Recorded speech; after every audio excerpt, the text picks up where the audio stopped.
أعوذ بالله من الشيطان الرجيم. بسم الله الرحمن الرحيم. ألف لام ميم. أحسب الناس أن يتركوا أن يقولوا آمنا وهم لا يفتنون. ولقد فتنا الذين من قبلهم فليعلمن الله الذين صدقوا وليعلمن الكاذبين. أم حسب الذين يعملون السيئات أن يسبقونا ساء ما يحكمون. من كان يرجو لقاء الله فإن أجل الله لآت وهو السميع العليم. ومن جاهد فإنما يجاهد لنفسه إن الله لغني عن العالمين. والذين آمنوا وعملوا الصالحات لنكفرن عنهم سيئاتهم وَلَنَجْزِيَنَّهُمْ أَحْسَنَ الَّذِي كَانُوا يَعْمَلُونَ. الف لام میم. کیا لوگوں نے یہ گمان کر لیا ہے کہ ان کو اتنا کہنے پر چھوڑ دیا جائے گا کہ ہم ایمان لے آئے اور ان کو آزمایا نہیں جائے گا؟ یقیناً ہم نے ان سے پہلے لوگوں کو آزمایا ہے اور ضرور اللہ تعالیٰ جان لے گا ان لوگوں کو جو سچے ہیں اور ان کو بھی جانے گا جو جھوٹے ہیں. جو لوگ برائی کرتے ہیں، برے کام کرتے ہیں، کیا انہوں نے یہ سمجھ لیا ہے کہ وہ ہم سے آگے بڑھ جائیں گے؟ وہ جو فیصلہ کرتے ہیں وہ بہت برا فیصلہ ہے. اور جو اللہ کی ملاقات کا یقین رکھتا ہے تو اس کو سمجھ لینا چاہیے کہ اللہ کا مقرر کیا ہوا وقت ضرور آنے والا ہے اور اللہ سننے والا ہے، جاننے والا ہے. اور جو شخص مجاہدہ کرتا ہے تو وہ اپنے ہی فائدے کے لیے مجاہدہ کرتا ہے. یقیناً اللہ تو بے نیاز ہے تمام جہانوں سے.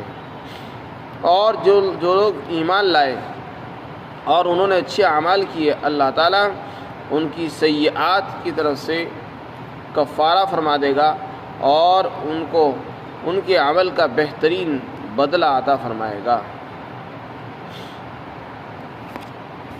یہاں سے سورہ عنکبوت شروع ہو رہی ہے. یہ سورت مکی سورتوں میں سے ہے.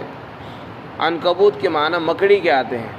اس سورت کے اندر چونکہ مکڑی کا تذکرہ آیا ہے اس لیے سورت کا نام سورۃ العنکبوت ہے. اس سورت کے شروع میں اللہ تعالیٰ نے سب سے پہلے ایمان کے دعوے داروں کے متعلق فرمایا کہ جو لوگ ایمان کا دعویٰ کرتے ہیں اور یہ کہتے ہیں کہ ہم بھی مسلمان، ہم بھی مومن، اور ان کو ذرا سی تکلیف پیش آ جاتی ہے تو وہ پریشان ہو جاتے ہیں، رونے چلانے لگتے ہیں، بعض مرتبہ ایمان چھوڑ دیتے ہیں اور اسلام سے پھر کر مرتد ہو جاتے ہیں اور یہ سوچتے ہیں کہ اس ایمان لانے کے بعد تو بڑی سزائیں جھیلنی پڑتی ہے، بڑی مصیبتیں ہیں، اسلام لانے کے بعد تو بڑی پریشانیاں ہیں، تو اس لیے اسلام کو چھوڑ کر ہم تو واپس اپنے دوسرے مذہب میں جاتے ہیں. تو جو لوگ ایمان کا صرف دعویٰ کرتے ہیں زبان سے، ان کے دلوں میں ایمان نہیں ہے، ایسے لوگوں کو سمجھایا جا رہا ہے اور بتایا جا رہا ہے کہ دیکھو ایمان لانے کے بعد یہ سوچ لینا کہ بس ہم نے ایمان قبول کر لیا بس کافی ہے، اب کچھ کرنے کی ضرورت نہیں ہے، اتنا کافی نہیں ہے، بلکہ ایمان کے ساتھ ساتھ امتحان بھی لگا ہوا ہے. جس نے ایمان قبول کیا ہے، اسلام لایا ہے، اب اس امتحان سے بھی گزرنا پڑے گا. اس میں آزمائشوں کے دور سے گزرنا لازم ہے، اور وہ کون سے دور سے کس طرح گزرے گا وہ اللہ جانتے ہیں. ایسا ہو نہیں سکتا کہ ایمان کے بعد آزمائش نہ آئے، پریشانیاں نہ آئے. یہ دونوں چیزیں لازم اور ملزوم ہیں. بس ہر مسلمان کو یہ بات جان لینی چاہیے. یہیں سے یہ سوال بھی حل ہو گیا کہ مسلمان کیوں پریشان ہے اور لوگ کیوں پریشان نہیں ہیں. مسلمان اس لیے پریشان ہیں. اللہ تعالیٰ فرماتے ہیں کیا لوگوں نے یہ سمجھ لیا ہے کہ ان کو یوں ہی چھوڑ دیا جائے گا اتنا کہنے پر کہ ہم ایمان لے آئے بس، اور ان کو پیسا نہیں جائے گا، آزمایا نہیں جائے گا؟ فرمایا ہم آزمائیں گے. ہم نے ان سے پہلے لوگوں کو، قوموں کو بھی آزمایا. تو اس میں اشارہ فرما دیا ایمان کے ساتھ آزمائش لگی ہوئی ہے. آزمائش کی دعا تو نہیں کرنی چاہیے کہ اللہ تعالیٰ ہمیں آزمائشیں دے دے، لیکن اگر آزمائش آ جائے، مصیبت آ جائے تو اس میں صبر سے کام لے، اللہ سے ثواب کی امید رکھے، یقین رکھے. اللہ سے امن کی دعا کرنی چاہیے، عافیت کی دعا مانگنی چاہیے کہ اللہ تعالیٰ ہمیں آزمائشوں سے بچا کر رکھے۔ بغیر آزمائش کے بھی تو عطا کر سکتا ہے، بغیر آزمائش کے بھی تو ہمیں جنت میں بھیج سکتا ہے، تو تیرے لیے کوئی مشکل نہیں ہے۔ اللہ سے امن کی دعا کرے، عافیت مانگے، آزمائش نہ مانگے، اور اگر آ جائے تو صبر سے کام لے، برداشت کرے۔ انسان ایمان والے کے لیے دونوں ہاتھ میں لڈو ہیں، مصیبت پر صبر کرے گا اس پر بھی بدلہ ملے گا، شہید ہو جائے گا اس پر بھی بدلہ ہے، زخمی ہوگا اس پر بھی بدلہ اس کو ملے گا، ایک کانٹا بھی چبھتا ہے اس پر بھی اس کو اللہ کی طرف سے اجر و انعام ملتا ہے، اور اللہ کی طرف سے نعمت ملے تو اس کے لیے بھی وہ بہتر اور اچھی چیز ہے۔ فرمایا ان سے پہلے لوگوں کو بھی ہم نے آزمایا۔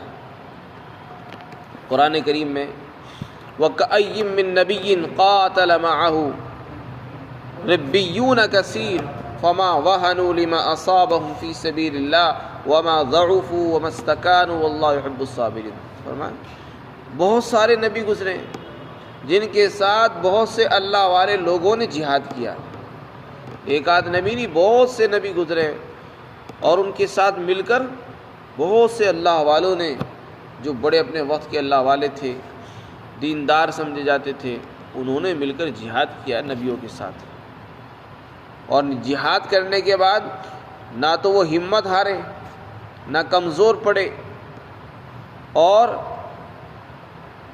نہ کمزور پڑے نہ ہمت ہارے ہو، اور نہ بزدل ہوئے، تو اللہ تعالیٰ صبر کرنے والوں کو پسند فرماتے ہیں۔ تو اس میں اللہ تعالیٰ نے خود بتایا کہ دیکھو تم سے پہلے کتنے لوگوں نے آزمائشوں سے اپنے آپ کو گزارا ہے۔ تو ایمان کے بعد آزمائش لازم ہے۔ وہ کیسے ہوگی آزمائشیں؟ بعض مرتبہ آزمائشیں مشقت کی شکل میں ہوگی، کوئی پریشانی آئے گی، دشمنوں کی طرف سے اختلاف ہوگا، دشمنوں کی طرف سے ستایا جائے گا، دشمنوں کی طرف سے مارا جائے گا، پریشانیاں آئیں گی، بعض مرتبہ مالی پریشانیاں ہوں گی، بعض مرتبہ جانی نقصان ہوگا، یہ سب آزمائشوں میں داخل ہے۔ اور بعض مرتبہ انسان کو عبادت کرنی پڑے گی، اور عبادت میں بڑی مشقت اٹھانی پڑے گی، جیسے نماز ہے، فجر کی نماز بڑی بھاری ہوتی ہے، ظہر کی نماز گرمی کے موسم میں بڑی بھاری معلوم ہوتی ہے، دھوپ کے اندر نکل کر چلنا، سردی میں ٹھنڈے پانی سے جا کر وضو کرنا، ٹھنڈ میں جانا، یہ بڑا نفس کے اوپر بار ہوتا ہے، یہ بھی ایک مشقت ہے، یہ بھی ایک مصیبت ہے، اور یہ بھی آزمائش ہے۔ تو جب انسان ایمان لاتا ہے، ایمان کے بعد جب اس پر عمل کرتا ہے تو اس میں بڑی تکلیفیں سامنے آتی ہیں، بس ان تکلیفوں سے اگر انسان گزر جائے وہ امتحان میں کامیاب ہو جائے گا۔ تو امتحان مختلف شکلوں میں ہو سکتا ہے، کسی بھی شکل میں ہو، اگر کوئی مصیبت سامنے آئے تو اس کو برداشت کرے خندہ پیشانی کے ساتھ، اور ثواب کی امید رکھتے ہوئے اس سے گزر جائے، پھر انشاءاللہ اللہ تعالیٰ اس کو کامیاب فرمائے۔ اچھا، آزمائش کیوں آتی ہے؟ اس کا بھی جواب دیا۔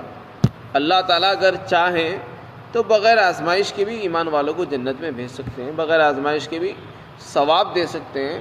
ہم اے سی میں رہ کر، ٹھنڈے ٹھنڈی ہواؤں میں رہ کر نماز پڑھتے رہیں اور اللہ اللہ کرتے رہیں، کیا دشواری ہے؟ اور اپنے آپ کو مسلمان کہتے رہیں؟ فرمایا کہ نہیں۔ پھر پتہ کیسے چلے گا پکے مسلمان کون ہیں اور منافق کون ہیں؟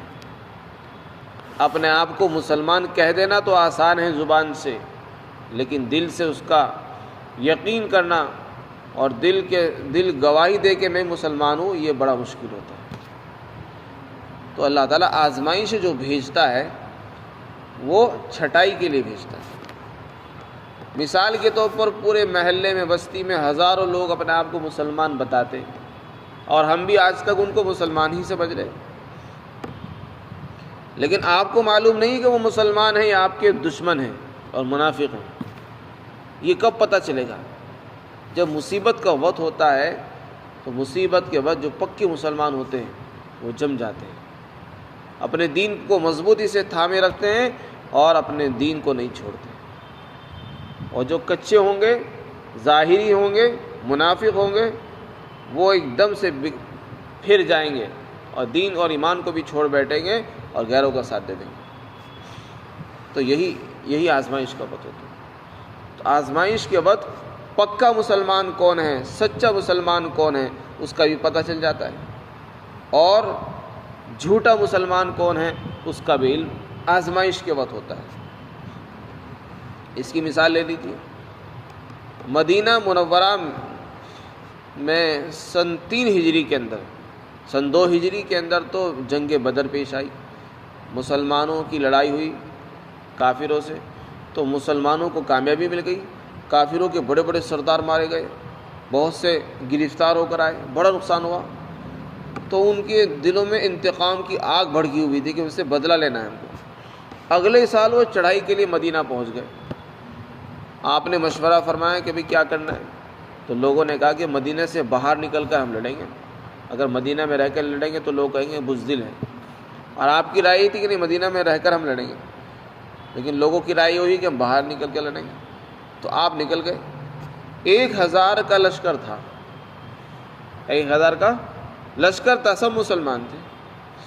بیچ راستے میں، ابھی احد پہاڑ تک نہیں پہنچے تھے، بیچ راستے میں عبداللہ بن ابی منافق جو بڑا سردار تھا، وہ 300 لوگوں کو لے کر واپس آ گیا کہ ہم نہیں جاتے، ہم تو اپنی جان کو ختم کرائیں، ہم اپنے آپ کو کیوں مصیبت میں ڈالیں، تو بیچ میں سے ہی واپس آ گیا، اور صرف 700 بچے۔ تو مصیبت جب آتی ہے تو ایمان کا اندازہ ہو جاتا ہے کہ کس کے دل میں ایمان پکا ہے اور کون سچا مسلمان ہے، کون جھوٹا مسلمان ہے۔ تو اس وقت اندازہ ہو گیا کہ سارے جو 1000 کا لشکر نکلا تھا سارے پکے مسلمان نہیں تھے، اس میں 300 منافق تھے، اور اللہ نے ان کو اسی وقت الگ کر دیا، اور 700 پکے مسلمان تھے، وہ جمے رہے اور آگے بڑھے، انہوں نے اپنی جان کی پرواہ نہیں کی اور اللہ کے راستے میں شہید ہوئے، اور بہت سے مسلمان واپس بھی آئے۔ تو یہ وقت ہوتے ہیں آزمائش کی، آزمائش کے وقت پتہ چلتا ہے مسلمان پکے کون ہیں اور جھوٹے کون ہیں۔ تو اللہ تعالیٰ فرماتے ہیں اسی لیے فَلَيَعْلَمَنَّ، ہم نے اس سے پہلے بھی لوگوں کو آزمایا، اور ضرور اللہ جان لے گا ان لوگوں کو جو سچے ہیں اور ان کو بھی جو جھوٹے ہیں۔ تو سچے اور جھوٹے مسلمانوں کو پتہ آزمائش کے وقت چلتا ہے، اللہ کو تو پتہ ہے۔ اب سوال ہوگا کہ اللہ کو تو ہر چیز کا علم ہے، پھر یہ کیوں کہا جا رہا ہے کہ اللہ تعالیٰ کو معلوم ہو جائے گا؟ تو جواب یہ ہے کہ اللہ کا ایک علم ہوتا ہے ازلی، اللہ کو تو دنیا پیدا کرنے سے بھی پہلے ہی معلوم تھا کہ کون جنتی ہوگا، کون جہنمی ہوگا، کون ایمان لائے گا، کون ایمان نہیں لائے گا، کون سچا ہوگا، کون جھوٹا ہوگا، اس کا علم اللہ کو تھا، آپ کو نہیں تھا۔ تو وہ علم اللہ کو تو ہے، عوام کو نہیں ہے، تو اس علم کا اظہار کیسے ہوگا، کیسے پتہ چلے گا کہ یہ پکے ہیں یہ جھوٹے ہیں؟ تو اللہ تعالیٰ پھر ایسے ایسے واقعات رونما فرماتے ہیں، ایسی مصیبتیں بھیجتے ہیں کہ مصیبت میں انسان نکھر کر سامنے آ جاتا ہے۔ جو پکے مسلمان ہوتے ہیں وہ ایک طرف چھٹ کر آ جاتے ہیں، جو جھوٹے ہوتے ہیں وہ ایک طرف آ جاتے ہیں۔ اب جو لوگ مرتد ہو رہے ہیں، ایمان کو چھوڑ کر جا رہے ہیں، اس سے خود پتہ چل رہا ہے کہ وہ پکے نہیں ہیں۔ اگر پکے ہوتے وہ ایمان چھوڑتے ہی نہیں، اپنے دین اور ایمان کو چھوڑ کر دوسروں کے ساتھ جانے کو جو تیار ہیں وہ مسلمان نہیں ہیں، پکے ہوتے وہ چھوڑتے ہی نہیں۔ اس کا مطلب یہ ہے کہ وہ ظاہری مسلمان تھے، وہ ذرا سی دنیا کے لالچ میں آ کر اپنے دین کا سودا کر بیٹھے۔ اسی کو فرمایا پھر آگے، یہ تو مسلمانوں کے لیے تھا کہ جو مسلمان ہیں ان کو کہا جا رہا ہے کہ تمہیں آزمایا جائے گا، اور جن کی طرف سے آزمائش آتی ہے بعض مرتبہ مشرکین کی طرف سے آتی ہے، وہ ستاتے ہیں، مارتے بھی ہیں، قتل کر دیتے ہیں، ان کو بھی بتایا جا رہا ہے کہ تم یہ مت سمجھو کہ ہم سے آگے بڑھ جاؤ گے، اللہ سے جیت سکو گے، ایسا نہیں ہے۔ اگر تم ایسا سمجھتے ہو، تمہارا فیصلہ یہ ہے کہ تم اللہ کی پکڑ سے بچ جاؤ گے اور تم اپنی ہوشیاری سے بہت کچھ کر لو گے، ایسا نہیں ہے۔ اللہ کی پکڑ سے کوئی نہ بچائے نہ بچ سکے گا۔ تو جو لوگ برے عمل کر رہے ہیں، مسلمانوں کو مار رہے ہیں، مسلمانوں کو ستا رہے ہیں، ظلم ستم ڈھا رہے ہیں، وہ یہ مت سمجھے کہ وہ ہم سے آگے بڑھ جائیں گے، بلکہ وہ برا فیصلہ کر رہے ہیں۔ جب اللہ کی طرف سے عذاب آئے گا، پکڑ آئے گی، تو کوئی بچ نہیں سکے گا۔ پھر آگے اللہ تعالیٰ نے فرمایا کہ آخرت کا یقین جس کے دل میں ہے وہ ہے مسلمان، اس کو یقین ہے کہ مجھے اللہ سے ملنا ہے، اور میں نے جو ایمان قبول کیا، اعمال کیے، یہاں رہ کر پوری زندگی عبادت کی، مشقتیں اٹھائی، اس پر مجھے اللہ کی طرف سے انعام ملے گا۔ ہر ایمان والے کو تمنا ہوتی ہے کہ میرے مرنے کے بعد مجھے اچھا انعام ملے، بدلہ ملے۔ تو اللہ فرماتے جو آدمی اللہ سے ملنے کا امیدوار ہے، یقین رکھتا ہے، اس کو جان لینا چاہیے کہ اللہ سے ملنے کا جو وقت ہے وہ مقرر ہے، وہ آنے والا ہے ضرور۔ مایوس مت ہو، ہمت مت ہارو کہ پتہ نہیں کب آئے گی موت، پتہ نہیں کب اللہ سے ملنا ہوگا۔ اللہ سے ملنے کا جو وقت ہے وہ ضرور آنے والا ہے، اور جب وہ آئے گا تو پھر اللہ اس کے اعمال کا بدلہ اس کو عطا فرمائیں گے۔ اور اللہ سننے والے بھی ہیں، جاننے والے بھی ہیں، کس کی کیا آرزو ہے، کیا تمنا ہے، کیا نیتیں تھی، وہ بھی جانتے ہیں، سنتے بھی ہیں۔ پھر آگے ارشاد فرمایا کہ جنہوں نے جہاد کیا انہوں نے اپنے ہی فائدے کے لیے جہاد کیا۔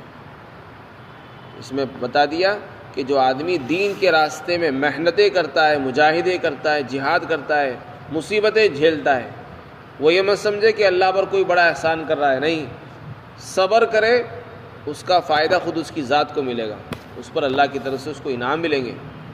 اگر شہید ہو گیا تو اس کو وہاں مراتب و درجات ملیں گے، شہید نہیں ہوا تو پھر اللہ کی طرف سے اس کو انعام ملے گا۔ اور اللہ تو بے نیاز ہے، اس کو کسی کے ثواب کی ضرورت نہیں ہے، نہ کسی کے آزمائش کی ضرورت ہے۔ یہ جو آیات اوپر سے پڑھی جا رہی ہیں ان کے شان نزول بھی بیان کیا گیا ہے۔ ان کے شان نزول کے سلسلے میں لکھا ہے کہ کچھ مسلمان وہ تھے جو ہجرت کرنے کے بعد مکہ میں مسلمان ہو گئے تھے۔ بہت سے مسلمان تو ہجرت کر کے چلے گئے مکہ سے، بہت سے لوگ وہ تھے جو مکہ ہی میں تھے لیکن ہجرت کے بعد مسلمان ہوئے اور مکہ ہی میں رہتے رہے۔ اور اس زمانے میں یہ شرط تھی کہ جو مسلمان ہو وہ ہجرت کر کے مکہ چھوڑ کر مدینہ آئے، وہ ہجرت کر کے نہیں آئے، وہیں رہتے رہے۔ مدینہ منورہ کے جو صحابہ تھے، مسلمان تھے، انہوں نے ان کو خط لکھا اور یہ کہا کہ دیکھو تمہارے اسلام کا کوئی اعتبار نہیں جب تک کہ تم اپنے وطن کو چھوڑ کر مدینہ نہ جاؤ۔ چنانچہ وہ یہ سوچ کر کہ ہمارا ایمان معتبر نہیں ہے، وہ نکل دیے، ہجرت کے ارادے سے وہاں سے چل دیے۔ مکہ والوں کو جب پتہ چلا کہ یہ نکل کے جا رہے ہیں، بھاگ رہے ہیں، تو انہوں نے ان کو پکڑا، مکہ کے مشرکین نے ان کو پکڑا، گھیر لیا اور گھیر کے ان کو واپس لے آئے، گھیر کے ان کو واپس لے آئے۔ پھر ایسے لوگوں کے بارے میں آیت نازل ہوئی اور ان کو بتایا تم یہ سمجھتے ہو کہ تم اتنا کہہ دینا کافی ہے کہ ہم نے اسلام قبول کر لیا، کلمہ پڑھ لیا بس، اور تمہاری آزمائش نہیں ہوگی۔ یہ تمہاری آزمائش ہی ہے کہ تم اللہ کے راستے میں جا رہے ہو اور تم کو روکا جا رہا ہے۔ پھر ان صحابہ نے دوبارہ سے خط لکھا، ان کو یہی آیتیں لکھ کے بھیج دی کہ دیکھو تمہارے بارے میں یہ آیتیں نازل ہوئی، اور اب انہوں نے سوچ لیا کہ اب تو ہمیں نکلنا ہی پڑے گا، چاہے کچھ بھی ہو جائے، اب ہم نکلیں گے۔ اگر وہ ہمارا پیچھا کریں گے، ہم کو روکنا چاہیں گے تو ہم ان سے جہاد کریں گے۔ چنانچہ وہ صحابہ نکل گئے مکہ سے، مشرکین نے پھر پیچھا کیا ان کا، تو انہوں نے مقابلہ شروع کر دیا، لڑائی شروع کر دی۔ چنانچہ ان کی جنگ ہوئی، بہت سے مسلمان اس میں شہید ہو گئے اور بہت سے چھٹا کر مدینہ بھاگ گئے۔ ان کی شان میں دوسری آیت نازل ہوئی، ثم ان ربک للذین ہاجروا من بعد ما فتنوا ثم جاہدوا وصبروا ان ربک من بعدها لغفور رحیم۔ اس میں اللہ تعالیٰ نے بشارت سنائی ہے کہ جو لوگ آزمائش کے بعد ہجرت کرتے ہیں ان کو اللہ تعالیٰ بخش دے گا اور ان پر رحم فرمائے گا۔ تو ایسے لوگوں متعلق فرمایا جا رہا ہے کہ جو لوگ ایمان لے آئے، نیک عمل کیے، اب ان سے کچھ گناہ بھی ہوئے ہوں گے۔ اللہ تعالیٰ فرماتے ہیں ہمارا دستور یہ ہے کہ جب کوئی آدمی اچھے عمل کرتا ہے تو اچھے عمل اس کے برے عمل کا کفارہ بن جاتے ہیں۔